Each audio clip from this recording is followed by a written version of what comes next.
ഭാരതപ്പുഴ ആരുടെയും അച്ഛൻ്റെയോ അല്ലെങ്കിൽ ബാപ്പയുടെയോ തന്തയുടെയോ എന്ന് ഏത് ഭാഷയിൽ വേണോ പറഞ്ഞാൽ ഫാദറിന്റെയോ പിതാശ്രീയുടെയോ വകയൊന്നുമല്ല.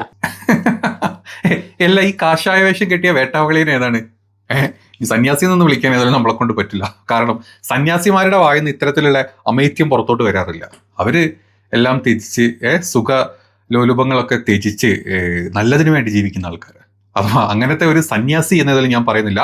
കാഷായവേഷം കെട്ടിയിട്ടുള്ള ഒരു വേട്ടാവളിയൻ കണാരേട്ടൻ എന്ന് വേണമെങ്കിൽ പറയാം. അപ്പം എന്താ ഈ കണാരൻ ഇങ്ങനെ പറയുന്നത് നിങ്ങൾ ശ്രദ്ധിച്ചിട്ടുണ്ടോ? അതായത് നമുക്കറിയാം, മലപ്പുറം തിരുനാവാഴ വെച്ചിട്ട് ഒരു മഹാകുംഭമേള നടത്താനുള്ള പ്ലാൻ ഉണ്ടായിരുന്നു അല്ലേ?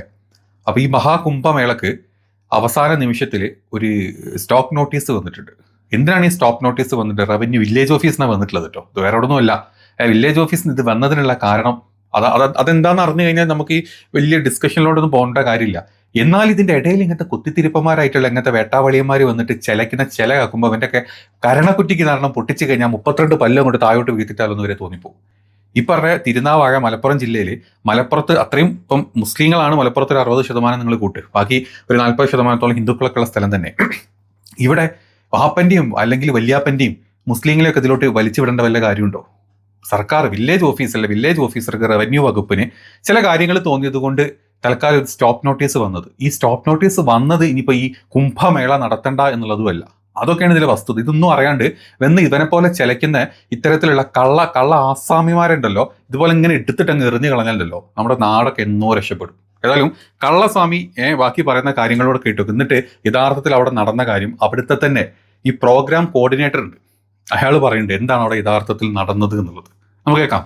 ഇപ്പോൾ കേരളത്തിൽ കുംഭമേള വരുന്നു, മഹാമഹ എന്നാണ് പറഞ്ഞത്. ആ സമയത്ത് ഈ ഭാരതപ്പുഴയുടെ തീരത്ത് മാമാങ്ക വേദിയാണ്, അവിടെയാണ്. അപ്പോൾ ആ സമയത്തും ഇത്തരം തിരുനാവായിൽ ഇത്തരം സംഗമങ്ങൾ നടത്തിയപ്പോഴും ഒരു സമൂഹം യൂട്യൂബിലൂടെയൊക്കെ ആക്രോശമായിട്ടുണ്ട്. ഇവിടെ അങ്ങനെ നടത്താൻ ഞങ്ങൾ അനുവദിക്കില്ല, നാഗസന്യാസിമാർ എന്ത് ചെയ്യും, ഇവിടെ വന്നു കഴിഞ്ഞാൽ അവർ നമ്മുടെ സംസ്കാരത്തിന് ചേർന്ന രീതിയിലായിരിക്കില്ല അവരുടെ നടത്തം, വസ്ത്രമൊന്നും കാണില്ല എന്നൊക്കെ ഉള്ള ആക്രോശവും കാര്യങ്ങളൊക്കെ ഉണ്ടായിരുന്നു. അപ്പോൾ സ്വാമിജി പറഞ്ഞു ഇവിടെ നടക്കേണ്ട സ്ഥലം നടക്കേണ്ടത് ചെയ്യുന്നു. അപ്പോൾ ഇത്തരം ആചാരങ്ങൾ കേരളത്തിലേക്ക് വരുമ്പോൾ ആർക്കാണ് ഇത് ഭയം?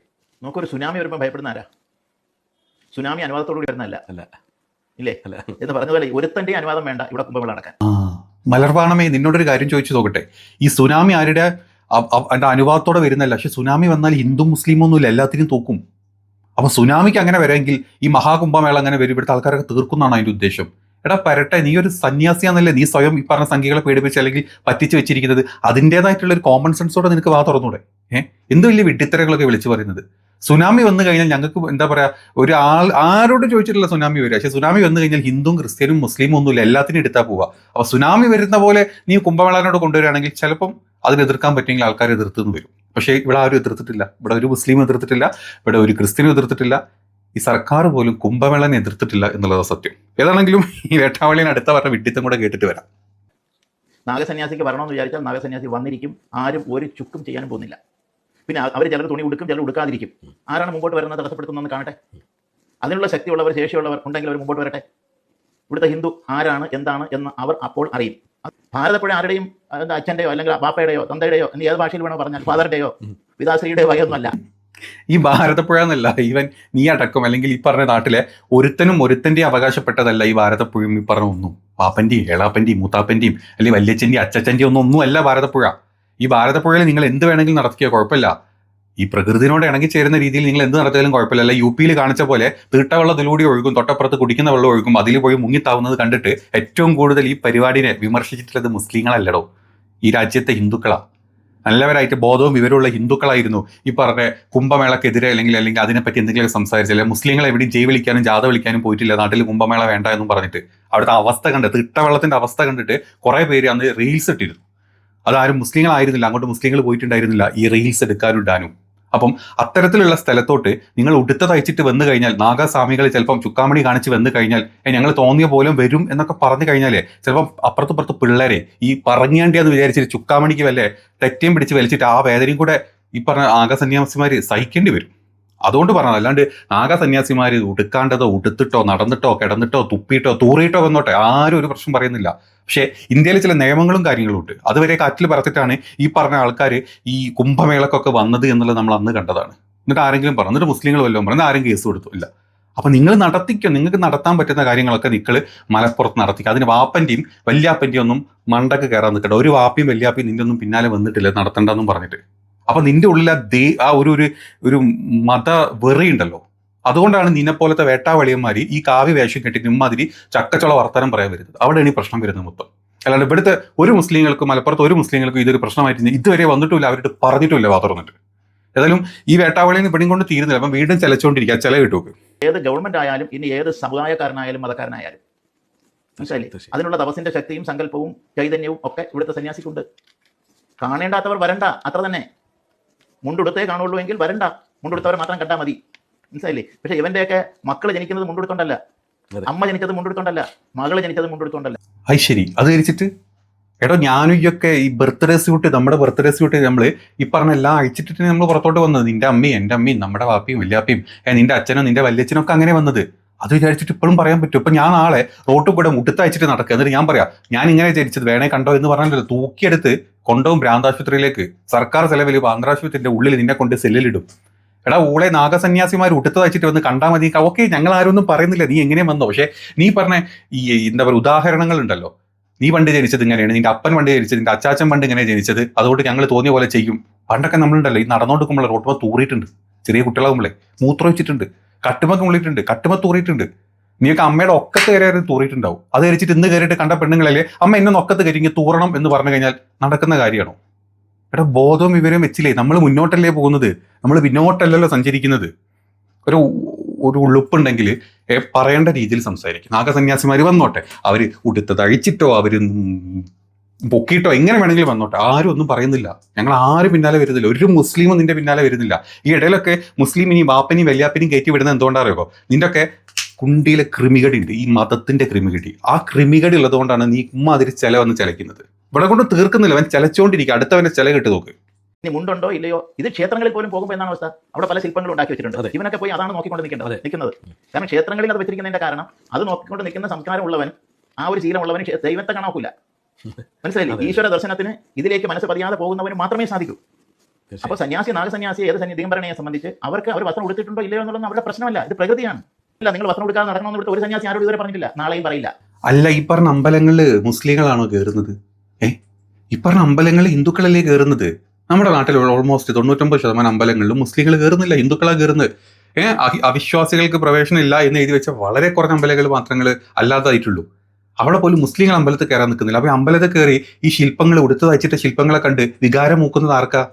സംഖ്യക്കാടൊപ്പം, ഹിന്ദുക്കൾക്കല്ല. നല്ല ഹിന്ദുക്കൾക്കൊന്നും മൂക്കൂല. നിന്നെ പോലത്തെ കാഷായ വേഷം കെട്ടിയിട്ടുള്ള വേട്ടാവളിയന്മാർക്കും മറ്റ് സംഘികൾക്കും ചിലപ്പോൾ ഇത്തരത്തിലുള്ള മുല കാണിച്ച് അല്ലെങ്കിൽ ഉടുത്ത നിബന്ധങ്ങൾ കാണിച്ചിട്ടുള്ള ഫോട്ടോസ് ഇതൊക്കെ കണ്ടു കഴിഞ്ഞാൽ ചിലപ്പോൾ മൂക്കുമായിരിക്കും. അപ്പൊ ആ മൂപ്പ് കുറയ്ക്കണമെങ്കിൽ നാഗസന്യാസിമാരെ ഉടുത്തത് അയച്ചിട്ട് റോട്ടിലോട്ട് ഇറക്കി വിടുകയല്ല വേണ്ടത്. ആ മൂപ്പ് കുറയ്ക്കണമെങ്കിൽ ശാഖയിലെ കുണ്ടനടിക്ക് പകരം വീട്ടില് പെണ്ണ് കെട്ടിയിട്ടുണ്ടെങ്കിൽ അവിടെ പോയി അടിക്കണം. അതായിരിക്കും ഏറ്റവും ബെറ്റർ. അല്ലാണ്ട് ഇമാതിരി ഉദാഹരണങ്ങളല്ല ഇവിടെ വന്ന് ചിലക്കേണ്ടത്. ഇവിടെ കൊണ്ടും ചിലക്കുന്നില്ല. ഇവന്റെ യഥാർത്ഥവന്റെ ഉള്ളിലെ അവസ്ഥയാണ് ഇവൻ നെക്സ്റ്റ് ഇവൻ പറയുന്നുണ്ട്. അതൊന്ന് കേട്ടു നോക്ക്. സന്യാസി വസ്ത്രം കൊടുക്കണോ വേണ്ടോ എന്നുള്ളത് സന്യാസി തീരുമാനിക്കും എന്ന് പറയുന്നു. മനസ്സിലാണ്ടോ? ഇവിടെ ഞാൻ ചോദിക്കട്ടെ, ഹിജാബിന്റെ ഒരു പ്രശ്നം വന്നല്ലോ. വസ്ത്രധാരണം സ്വന്തം സ്വാതന്ത്ര്യമാണ്, ഇവിടെ ഭരണഘടന തന്നിരിക്കുന്നതാണെന്നൊക്കെ പറഞ്ഞല്ലോ. സന്യാസിക്ക് അത് ബാധകല്ലേ? വസ്ത്രം ധരിക്കണോ വേണമെന്ന് ഏത് തരത്തിലുള്ള ധരിക്കണമെന്ന് സന്യാസി തീരുമാനിക്കും. അപ്പൊ ഹിജാബാണോ എന്റെ പ്രശ്നം? ഹിജാബിലോട്ടാണ് എത്തി. എന്നാ ഹിജാബ് വസ്ത്രം ധരിക്കണം, കവർ ചെയ്യണം എന്നാ പറഞ്ഞത്. നാഗസന്യാസി ഉടുത്തത് അഴിച്ചിടണം എന്നാ പറഞ്ഞത്. രണ്ടും അങ്ങ് കിടക്കുന്നുണ്ട്, ഒന്ന് മേലെ ഒന്ന് താഴ്ത്തും. നീ പറഞ്ഞ ഉടുത്തത് അഴിച്ചിടണം അവന്റെ എന്താ പറയുക വസ്ത്രാവിഷ്കാര സ്വാതന്ത്ര്യമാണെങ്കിൽ ഉടുത്തത് അഴിച്ചിടുക എന്ന് വസ്ത്രാവിഷ്കാര സ്വാതന്ത്ര്യം പറഞ്ഞിട്ടില്ല. നിന്റെ നഗ്നത മറയ്ക്കണം എന്നാ പറഞ്ഞത്. നീ നഗ്നനായി കാണിച്ച് പുറത്തോട്ട് ഇറങ്ങിക്കഴിഞ്ഞാൽ അതിനെതിരെ കേസെടുക്കാനേ നമുക്ക് നമ്മുടെ ഇന്ത്യൻ പീനൽ കോഡിൽ IPC അല്ലേ, ഭാരതീയ ന്യായ സംഹിതയിൽ ഓപ്ഷൻ ഉണ്ട്. അവിടെ വസ്ത്രാവകാശം എന്ന് പറഞ്ഞാൽ ഉടുക്കാനുള്ള അവകാശം കൊടുത്തിട്ട് എന്തും ഉടുത്തത് അഴിച്ചിട്ട് നടക്കാനുള്ള വസ്ത്രാവകാശം ഒരു സന്യാസിക്കും ഒരു പെരട്ടക്കും കൊടുത്തിട്ടില്ല. അപ്പം ഇതിനെയും കൂടെ നീ അങ്ങ് കൂട്ടിക്കെട്ടാൻ നിൽക്കരുത്. ഹിജാബ് ധരിക്കണോ ധരിക്കേണ്ട അവരെ ഇഷ്ടം. പക്ഷേ സന്യാസി ഉടുത്തത് അഴിച്ചിട്ട് നടക്കണോ അഴിച്ചിട്ടാണ്ട് നടക്കണോ എന്നുള്ളത് അവിടെ നമ്മുടെ ഭാരതത്തിന്റെ നിയമങ്ങളുണ്ട് കേട്ടോ. അപ്പൊ അത് മനസ്സിലാക്കിയിട്ട് വേണം നമ്മൾ സംസാരിക്കാൻ. നമ്മൾ വെറുതെ വിഡ്ഢിത്തങ്ങൾ പൊലമ്പരുത്. സംഗീനെ സുഖിപ്പിക്കാൻ സംഗീത ആസനം നോക്കി അവന്റെ തീട്ടം തന്ന് ജീവിക്കണം എന്നുണ്ടെങ്കിൽ അത് തുറന്നു പറഞ്ഞു. അതിന്റെ ഇടയ്ക്ക് ഇത്തരത്തിലുള്ള ഉദാഹരണങ്ങളും ഇത്തരത്തിലുള്ള വാപ്പാനെയും കുത്തിക്കയറ്റുന്ന മറ്റോടത്തെ പരിപാടി കാണിച്ചു കഴിഞ്ഞാൽ വേട്ടാവളിയ നിന്നൊക്കെ എടുത്ത് തൂക്കിയെറിയും മലപ്പുറത്തുകാർക്ക് പറ്റും എന്നുള്ളതാണ് എൻ്റെ സത്യം.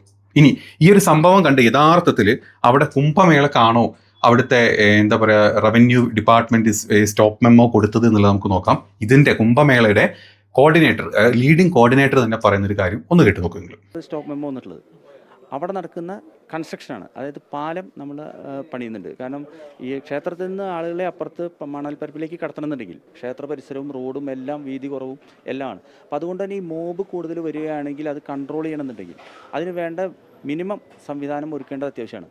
അപ്പോൾ അതാണ് നമ്മൾ ജില്ലാ ഭരണകൂടത്തിനോട് ആവശ്യപ്പെട്ടിരുന്നത്. അവിടുത്തെ റോഡ് വീതി കുറവാണ്, അവിടുത്തെ ആളുകൾ എന്ന് പറഞ്ഞാൽ നമ്മൾ ഇന്ത്യ മൊത്തത്തിലല്ലേ ഇങ്ങോട്ട് വിളിക്കുന്നത് കുംഭമേള. അപ്പോൾ ഈ കുംഭമേളക്ക് വിളിക്കുമ്പോൾ ഇത്രയും ആളുകൾ വന്നു കഴിഞ്ഞാൽ റോഡുകൾ വീതി കുറവാണ്, തിക്കും തിരക്കുണ്ടാവും, ആളുകൾ ശ്വാസം മുട്ടി മരിക്കും. അല്ലെങ്കിൽ ഇത്രയും ചെറിയൊരു കവുങ്ങുകൊണ്ട് ഉണ്ടാക്കിയിട്ടുള്ള ചെറിയ പാലത്തിലൂടെ ലക്ഷങ്ങൾ പാസ് ചെയ്ത് പോയി കഴിഞ്ഞാൽ അവിടെ വീണ് വെള്ളത്തിൽ മുങ്ങി മരിക്കും. ഈ പ്രശ്നങ്ങളൊക്കെ ഉണ്ട്. അപ്പോൾ അത് പാടില്ല, അതെല്ലാം അങ്ങനെയല്ല ഉണ്ടാക്കേണ്ടത് എന്നുള്ളത് അതിൻ്റെ കോർഡിനേറ്റർ തന്നെ വന്ന് പറഞ്ഞിട്ടുണ്ട്. കുംഭമേളക്ക് ഇവിടെ ഒരു സർക്കാരും ഒരു റവന്യൂ ഒരു വാപ്പാൻ്റെ ചുള്ളിക്കമ്പും ഇവിടെ ഒരു പ്രശ്നങ്ങളും കൊടുത്തിട്ടില്ല എന്നുള്ളതാണ് എൻ്റെ സത്യം. അപ്പം ഈ സത്യം മനസ്സിലാക്കിയിട്ടുണ്ടെങ്കിലും അതിൻ്റെ ഇടയിൽ കൂടെ നല്ല വർഗീയത പറഞ്ഞിട്ടില്ലെങ്കിൽ ഈ ഇവനെ പോലത്തെ ചെക്തലകൾക്കൊന്നും ഉറക്കം വരാത്തൊരവസ്ഥ ഉണ്ട്. അതുകൊണ്ടാണ് ഇങ്ങനെ വന്ന് ചലച്ചുകൊണ്ടിരിക്കുന്നത്. ഇനി അത് മാത്രമല്ല, ഇത് കണ്ടിട്ട് ഇത് മൂത്തൻ, അതായത് ചില മൂത്ത സംഗിണികൾ നമ്മുടെ നാട്ടിൽ വല്ലാണ്ടുണ്ടല്ലോ, ആ കൂട്ടത്തിൽപ്പെട്ട ഒരു സംഗിണിയുടെ പോസ്റ്റ് കണ്ടു നോക്ക്. ആചാരങ്ങൾ തടയാൻ അയാളുടെ മലപ്പുറം മരുമോന്റെ വാപ്പ വിചാരിച്ചാലും നടക്കില്ല, പിന്നല്ലേ കുംഭമേള. സത്യത്തിൽ ഈ അയാൾ എന്നുദ്ദേശിച്ചത് പിണറായി വിജയനായിരിക്കും. പിണറായി വിജയന്റെ മലപ്പുറം മരുമോനല്ല, മുപ്പര് കോഴിക്കോട്ടുകാരനാ. റിയാസ് കോഴിക്കോട്ടുകാരനാ. ഈ റിയാസിന്റെ വാപ്പയും ഏതാണെങ്കിലും കുംഭമേളന്റെ പാലത്തിന് ഉറപ്പില്ല, അതുകൊണ്ട് കുംഭമേള സ്റ്റോപ്പ് ചെയ്തൊന്നും പറഞ്ഞിട്ടില്ല. വെറുതെ എന്തിനാണ് ഒരു മുസ്ലിം വിരോധം? അത് കൊണ്ടുവരാനല്ലേ വാപ്പന്റെ വാപ്പിനെയൊക്കെ വിളിച്ചത്. നീയും നിന്റെ അച്ഛൻ്റെ അച്ഛനും ഒക്കെ ഏത് അവസ്ഥയെ ജീവിച്ചാന്ന് പടച്ചമ്പുരാനല്ലേ അറിയുള്ളൂ. എന്തിനാണ് ഇതിൻ്റെ ഇടക്ക് ഒന്നിലും വിടാത്ത ഒരു അവസ്ഥ, അല്ലെങ്കിൽ ഈ ഭാഗത്ത് പോലും ഇല്ലാത്ത, ചിലപ്പോൾ ജീവിച്ചിരിപ്പുണ്ടോന്ന് പോലും അറിയാത്ത വാപ്പാനൊക്കെ ഇതിലോട്ട് വിളിച്ചു വരുത്തേണ്ട വല്ല കാര്യമുണ്ടോ നിനക്കൊക്കെ? നീയൊക്കെ വെറും തീട്ടത്തിലെ പുഴുക്കളായിട്ട് മാറുന്നില്ലേ? കഴിഞ്ഞിട്ടില്ല, അടുത്ത് നോക്ക്. ഇന്ദ്രനെയും ചന്ദ്രനെയും പേടിയില്ല, പക്ഷേ ഹിന്ദു സംഘടനകളെ നല്ല പേടിയുണ്ട്, കാരണം ദുർഭൂതത്തിന്. കോരൻ വിചാരിച്ചാൽ കുംഭമേള തടയാൻ പറ്റില്ല, പിന്നല്ലേ രണ്ടാം മരുമോന്റെ വാപ്പ. കോരൻ വിചാരിച്ചു കഴിഞ്ഞാലേ, പണ്ട് കോരൻ വിചാരിച്ചിരുന്നെങ്കിൽ നിന്നെ പോലത്തെ ചിലപ്പം സവർണ ബ്രാഹ്മണർക്കും അല്ലെങ്കിൽ സവർണ ബ്രാഹ്മണ നായന്മാർക്കും ഒന്നും ചിലപ്പോൾ തിന്നാൻ പോലും കിട്ടാത്ത അവസ്ഥ വന്നേ.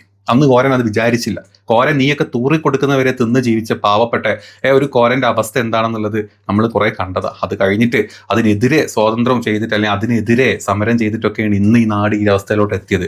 അപ്പൊ കോരന്റെ മോൻ വിചാരിച്ചത് കൊണ്ടോ അല്ലെങ്കിൽ കോരൻ വിചാരിക്കാത്തത് കൊണ്ടോ കോരന്റെ രണ്ടാമത്തെ മരുമകൻ അല്ലെ, അതായത് റിയാസിനെയാണ് അവിടെ ഫോക്കസ് ചെയ്യേണ്ടത്. എന്താ, റിയാസ് മുസ്ലിം ആണല്ലോ, മുസ്ലിം. റിയാസിന്റെ വാപ്പ, എടി നിനക്കൊക്കെ ഒരു ഇച്ചിരി ഉളുപ്പുണ്ടെങ്കിൽ അവിടെ നടന്നത് എന്താണെന്ന് അതിന്റെ കോർഡിനേറ്റർ പറഞ്ഞു. അവിടെ കോരന്റെ മോന്റെ മരുമോന്റെ വാപ്പിയൊന്നും അല്ല ഇവിടുത്തെ പ്രശ്നം.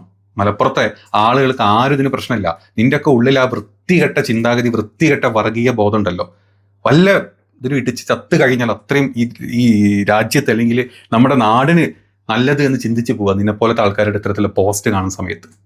ഇത്ര വണ്ടികൾ എവിടെയൊക്കെ ഇടിക്കുന്നു, എത്ര തേങ്ങ, എത്ര പാവപ്പെട്ട ആൾ തലയിൽ വീഴുന്നു, എത്രത്തെ ആൾ നിന്ന നിപ്പില് മരിച്ചു പോകുന്നു. അങ്ങനത്തെ അനുഗ്രഹങ്ങളൊക്കെ കിട്ടാൻ വേണ്ടി പ്രാർത്ഥിക്കുക. ഞങ്ങളെല്ലാവരും പ്രാർത്ഥിക്കാം നിനക്കൊക്കെ അത്തരത്തിലുള്ള അനുഗ്രഹങ്ങൾ കിട്ടട്ടെ എന്ന്. അല്ലാണ്ട് ഇതിൻ്റെ ഇടക്ക് മരുമോന്റെ വാപ്പനെയും കോരനെയും കണ്ടോ, നിങ്ങൾ ശ്രദ്ധിച്ചാൽ മതി. ഇത് കാണുന്ന ഹിന്ദുക്കൾ ഉണ്ടെങ്കിൽ ഒരു യഥാർത്ഥ സംഗിണിയുടെ ഉള്ളില് കോരൻ, അതാണ് നമ്മൾ ഉത്തരേന്ത്യ ചെന്ന് കഴിഞ്ഞാൽ, എവിടെ ചെന്ന് കഴിഞ്ഞാൽ ദളിതനെയും അല്ലെങ്കിൽ പിന്നോക്ക വിഭാഗക്കാരനായ ഹിന്ദു BJP അല്ല അല്ലെങ്കിൽ സംഖ്യയിൽ കൊടുത്ത് പെടുത്തൂല അവര്. അവന്മാരെന്നും ന്യൂനപക്ഷം എന്ന് പറഞ്ഞാൽ തള്ളി അവന്മാരെ കൊന്നെടുക്കും. കോരൻ ഞാൻ ഈ പറഞ്ഞ കോരൻ പെടുകയും. പിന്നെ മുസ്ലിം, ഇതിൽ കോരനും ഉണ്ട് മുസ്ലിമും ഉണ്ട്. അപ്പം ഈ സവർണ ഹിന്ദുവിൻ്റെ അകത്തെ വൃത്തികെട്ട ചിന്താഗതി, ആ ഫ്യൂഡൽ ചിന്താഗതി അന്ന് നീർന്നിട്ടില്ല. അതിപ്പോഴും അത് എടുത്തുകൊണ്ട് നടക്കുന്ന ഇത്തരത്തിലുള്ള നീച ജന്മങ്ങളാണ് എത്രയും പെട്ടെന്ന് ഈ ലോകത്തുനിന്ന് തന്നെ അങ്ങ് ചത്തൊടുങ്ങിപ്പോണം ഇത്തരത്തിലുള്ള ചിന്താഗതിയുള്ള ആളുകൾ. അപ്പോൾ എത്രയും നല്ലതോ നമ്മുടെ ലോകം. അപ്പം നമ്മൾ കണ്ടല്ലോ, ഇപ്പം ഇതാണ് ഇതിൻ്റെ ഇടയിൽ കൂടെ ഈ കുംഭമേളക്ക് വേണ്ട രീതിയിലുള്ള പബ്ലിസിറ്റി കിട്ടുന്നില്ല എന്ന് തോന്നി. അക്കൂട്ടത്തിൽ ഇങ്ങനത്തെ പണിയും കൂടെ കിട്ടിയ സമയത്ത് നാട്ടിലെ സകല വിഷജന്തുക്കളും പുറത്തോട്ട് ചാടിയിട്ടുണ്ട്. പറ്റുമെങ്കിൽ ചവിട്ടിയങ്ങ് കൊന്നേക്കുക. അതായത് നിങ്ങളുടെ കാൽമേലൊക്കെ കൊത്താൻ വരുന്ന വിഷപ്പാമ്പുണ്ടെങ്കിൽ അടിച്ച് കൊല്ല, മണ്ണെണ്ണ ഒഴുക്കി എന്തെങ്കിലും കാണിച്ച് കൊന്നു തീർത്താൽ, അല്ലെങ്കിൽ വിഷം നിങ്ങളെയും താണ്ടും, നിങ്ങളും ചാവും. അപ്പോൾ അത് ശ്രദ്ധിച്ചോളുക. കുംഭമേള നടത്താണ്ടിരിക്കാനും അവിടുത്തെ മലപ്പുറത്ത് ഒരു മുസ്ലിമിനും അല്ലെങ്കിൽ കേരളം ഭരിക്കുന്ന പിണറായിക്കോ പിണറായിയുടെ മരുമോനോ ഒരു പ്രശ്നങ്ങളും ഇല്ല എന്നുള്ളത് സത്യമാണ്. അറ്റ്ലീസ്റ്റ് ഈ പറഞ്ഞ ഇതിൻ്റെ ഇടയിലൊക്കെ പെട്ട് തിക്കിലും തിരക്കിലൊക്കെ പെട്ട് ചത്തുപോയി കഴിഞ്ഞാൽ ഈ പറഞ്ഞ ഉടുത്ത് തയ്ച്ചിട്ടുള്ള സന്യാസിമാരും പിന്നെ കുറേ സംഘികളല്ലേ ചത്തൊടുങ്ങാൻ പോകുന്നത്. അത് വേണ്ടാന്ന് വെച്ചിട്ടല്ലേ ആ പാവം വില്ലേജ് ഓഫീസർ അങ്ങനെ പറഞ്ഞത്. അതല്ലെങ്കിൽ കവുങ്ങ് കൊണ്ട് ഉണ്ടാക്കിയിട്ടുള്ള ഈ ചെറിയ പാലതമ്മ കൂടെ എങ്ങനെ താഴത്തോട്ട് വീണ് ചത്ത് കഴിഞ്ഞാൽ അതും ചത്തൊടുങ്ങുന്നത് ഈ പറഞ്ഞ ഉടുത്ത് തയ്ച്ചിട്ടുള്ള ഉടുക്കാപ്പെട്ടികളല്ലേ. അപ്പൊ ഈ ഉടുക്കാപ്പെട്ടികൾ ചാവണ്ട, അതല്ലെങ്കിൽ സംഘികൾ ഇനിയിപ്പോൾ അതിൻ്റെ ഇടയിൽ കുത്തിത്തിരക്ക് പോയി സംഘികൾ ചാവണ്ട, ഇനി ഒന്നും അറിയാണ്ട് ഉള്ളിൽ വിശ്വാസം കൊണ്ട് നടക്കുന്ന നല്ലവരായിട്ടുള്ള ഹിന്ദുക്കൾ അതിൻ്റെ ഇടയിൽ പോയി ചാവണ്ട എന്നല്ലേ അവർ പറഞ്ഞിട്ടുള്ളൂ. കുംഭമേള നടത്തണ്ടെന്ന് പറഞ്ഞിട്ടുണ്ടോ? അപ്പം നീയൊക്കെ ഒന്ന് ചിന്തിക്കേണ്ട കാര്യം, പറ്റുമെങ്കിൽ നിന്റെ കൂട്ടത്തിൽ തന്നെ ചത്തൊടുങ്ങണ്ട എന്ന് വിചാരിച്ചിട്ട് നല്ലൊരു തീരുമാനം എടുത്തതാണ്. അപ്പം പിന്നെ നേരത്തെ ഫസ്റ്റ് പറഞ്ഞ വേട്ടാവളിയനും, എടാ നീയൊക്കെ ഇവിടെ നിന്ന് എന്ത് അന്യ പറഞ്ഞ അണ്ണായും തുപ്പി മറച്ചു കഴിഞ്ഞാലും നിന്റെ ഉള്ളിലെ ചെറ്റത്തറി ഇതുപോലെ പുറത്തോട്ട് വരുന്നുണ്ട്. ആൾക്കാർക്ക് ഫോക്കസ് നോട്ട് ചെയ്യാൻ പറ്റും നിന്റെ ഉള്ളിലെ അവസ്ഥകൾ എന്താണെന്നുള്ളത്. ഇതാണ് കുംഭമേള. അല്ല, കുംഭമേളക്ക് ഒരു പ്രശ്നമില്ല. കുംഭമേളക്ക് നിങ്ങൾ നടത്തും. നമ്മുടെ നാട്ടിൽ മതസൗഹാർദ്ദവും കാര്യങ്ങളും കുംഭമേളയും നേർച്ചയും പള്ളിപ്പെരുന്നാളും ഒക്കെ വേണം. അതിന് മറ്റൊരു മതക്കാരൻ അതിൻ്റെ ഇടങ്കോലിടുന്നില്ല. പക്ഷേ നടത്തേണ്ട രീതിയിലല്ല. അത് ആളുകളുടെ ജീവൻ ആപത്താണ്. അത് വേറെ ഈ ഒരു ആപത്ത് വന്നു കഴിഞ്ഞാൽ അന്ന് നീ കയറും. അന്ന് നീ കോരന്റെ മോന്റെ തലയിൽ കയറും. കോരന്റെ മോന്റെയും മോന്റെ മരുവാന്റെയും മരുവാന്റെ വാപ്പന്റെയും ഒക്കെ തലയിൽ നീ കയറും. അത് വേണ്ട എന്ന് കരുതിയിട്ടാണ് ആദ്യമേ ഒരു പ്രിക്കോഷൻ എടുത്തോട്ടെ എന്ന് വിചാരിച്ചിട്ട് നല്ല കാര്യങ്ങൾ. അല്ലാണ്ട് UP-യിൽ നീ നിന്നാലും തൂറിയാലും നടന്നാലും ചത്താലും അവിടെ ചത്ത് പറയണം. ചത്തൊടുങ്ങി, അവിടുത്തെ തിരക്കിലും തിക്കിലും പെട്ട് ചത്തൊടുങ്ങി. ചത്ത് തീർന്നതിന്റെ എണ്ണം പോലും UP സർക്കാർ പുറത്തോട്ട് വിട്ടിട്ടില്ല. ചോദ്യം ചെയ്യാൻ ഈ രാജ്യത്ത് ഒരാൾ ഉണ്ടായിട്ടുമില്ല. പക്ഷെ കേരളം അങ്ങനെയല്ല. അങ്ങനെ പ്രശ്നം വന്നു കഴിഞ്ഞാൽ ചോദ്യം ചെയ്യാനും അതിന്റെ മുമ്പ് അതിന്റെ പ്രിക്കോഷൻസ് എടുക്കാനും നമ്മുടെ കേരളത്തിൽ ആളുകളുണ്ട്. അതാണ് നിങ്ങൾക്ക് ഇപ്പോൾ കാണിച്ചു തന്നത്. കഷ്ടം. ഏതായാലും നീ ഉടുത്ത് തയ്ച്ചിട്ട് പോകുമ്പോഴേ ഞാൻ ഫസ്റ്റ് പറഞ്ഞല്ലേ, ചുക്കാമണിക്ക് ചിലപ്പം 5 വലിക്ക് ആൾക്കാർ ശ്രദ്ധിച്ചോളൂ.